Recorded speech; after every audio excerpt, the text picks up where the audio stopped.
maybe they really didn't feel he was valuable like that. I don't know. That's messed up, because That's I but don't know. that's the issue. That's the issue that I have with the franchise in that whole situation because the whole basis of how they handled it was they set Jordan Poole up for failure. They set him up to be the person that that he was the scapegoat. They traded him because think about it like this: of all the scenarios that Sierra brought up about what how Jordan Poole could have responded and how everyone in the media, every single fan, the Warriors fan base, the Warriors franchise, everyone would have reacted this way because of Jordan's position amongst the team and because he's young and because he hasn't proven himself yet, not just in the league but in the franchise compared to Draymond's stand in the franchise and in the league. Imagine after he got punched, and after all of that happened, right? Imagine the Jordan Poole demanded for a trade. Imagine, just think about it. Imagine if he demanded for a trade and he said, "Hey, I don't want to be here anymore. This environment, I don't like this environment. I don't like the culture. I don't like how the leadership handled my situation. I don't like the fact that Draymond did what he did in his response to our situation. Whatever the case, he could have disclosed what happened. He could have talked about whatever he wanted to talk about. But imagine if Jordan Poole, for his own benefit and just to provide some more security and sense of peace in his career and within the team that he plays for, he asked for a trade and asked to go somewhere else. The media and the league would and the fans would have crushed him. They would have crushed him they would have roasted him from left to right. Oh, he's running away. He's crying like a baby. Yeah. He's emotional. Like he's not a grown man. He can't handle things on his own. Whatever the case may be, all these different narratives and all these different talks about him as a person, his character, he would have been attacked had just by simply asking to be removed to get put into an environment that was better for him to where he didn't have to deal with that.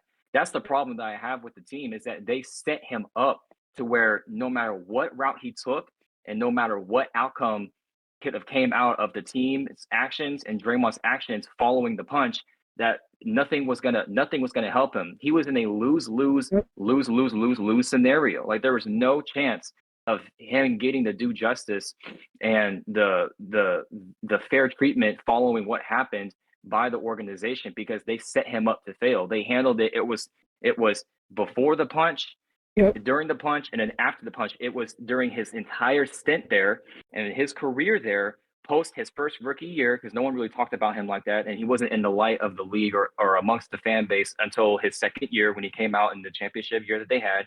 So from championship year to the punch and after the punch, his entire setup and his entire standing with the team that's been portrayed by the team that he was always like this compared to Steph and always like this compared to Klay. So he wasn't going to get that same fair treatment and that same due justice that he deserved, especially in that kind of situation where something really, really fucked up happened to him that wasn't because of him or his fault. Because at the end of the day, Draymond's actions does not warrant for that situation. So that's the problem I have because even if he just wanted to simply just get away from the team, just go to a new environment, I'm not going to do you guys no harm. You don't gotta make it a big deal. Just trade me and just get me out of here. Like I'm not gonna have no problems with you guys. Like I'm not gonna send them to the media. I'm not gonna talk crap. I'm not gonna do nothing.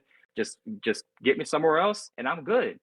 Even if it was something as simple as that, as heartless as that, as pure and as wholesome, just for him to have a better career, like for himself in that regard, he would have been trashed on. He would have been attacked by everybody in media. He would have been thrown to the fucking wolves for that.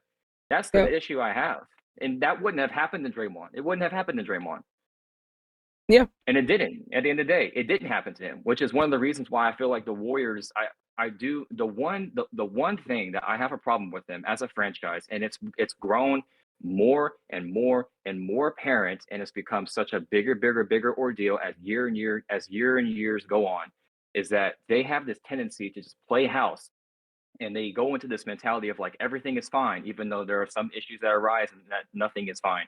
Whether there's problems within the team, problems within the organization, the chemistry is off, there's something wrong with the culture, certain players don't like each other, certain players want certain players gone. They have this tendency where they get into this mode where they just play house and they pretend like they're this perfect happy family, and that's their approach a lot of the times, especially in situations like this that overlap all these different issues that arise so they can stay in and maintain a winning environment and a winning culture to contend for championships.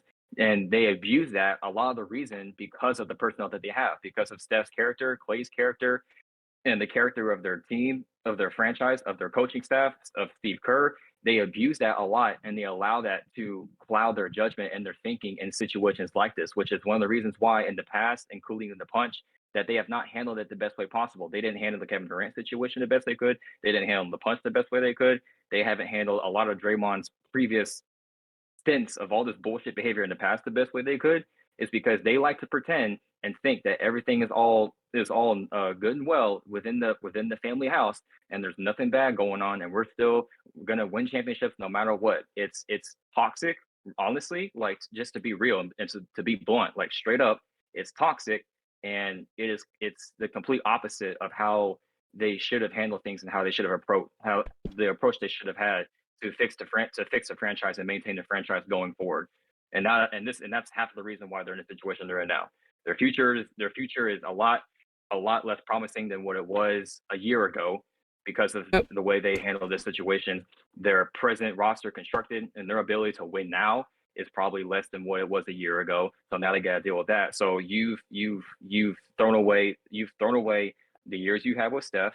Not completely, because I believe as long as they have Steph and they have the players they have around him, they still have a good chance of winning.